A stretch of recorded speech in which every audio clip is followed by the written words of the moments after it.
So, what the heck is a PhD? That's a fair question. I don't think I even had a clue what a PhD was before I even started this whole journey.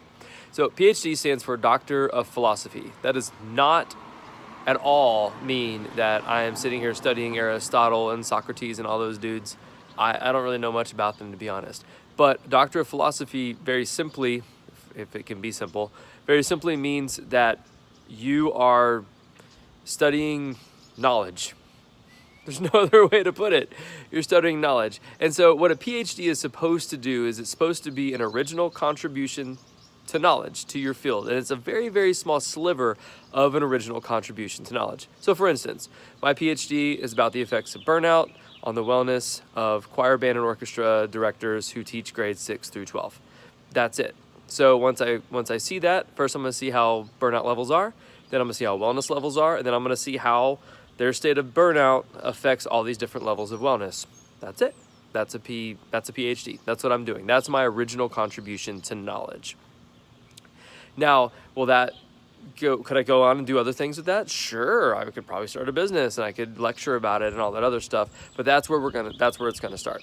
Okay, so a PhD though is different than, let's say, a DMA or an MD or a DDS, and you've probably seen those letters behind your doctor's names, or someone who conducts a choir orchestra or something like that. So a DMA, for instance, is a Doctor of Musical Arts. An MD, obviously we know that stands for medical doctor. DDS, Doctor of Dental Surgery, and the list goes on and on and on. EDD, Doctor of Education.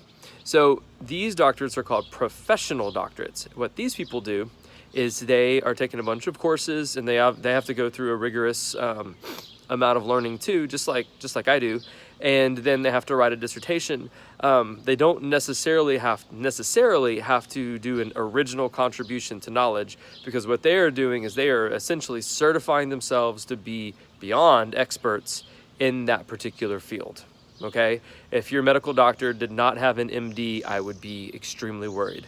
You might see a medical doctor who also has a PhD, which means that the medical doctor went through medical school, they got certified, they're probably board certified, and then they went on and they did some more academic type work in research. And that's really the biggest difference.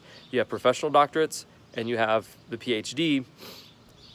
All of us have to do a certain level of research. A PhD, I think, has to do quite a bit more research and then have your original contribution to knowledge. But that's it. And I'm gonna make one more video talking about the very beginning of my journey, where this came from. And then please subscribe to my channel, Aaron Tombrella. Click the bell notification after you subscribe. That way you can get updates on all of this stuff. I'm gonna put weekly updates now that I'm kind of in the midst of all this, and start letting you guys know what's going on. Thank you again for looking into the GoFundMe. Have a fantastic day.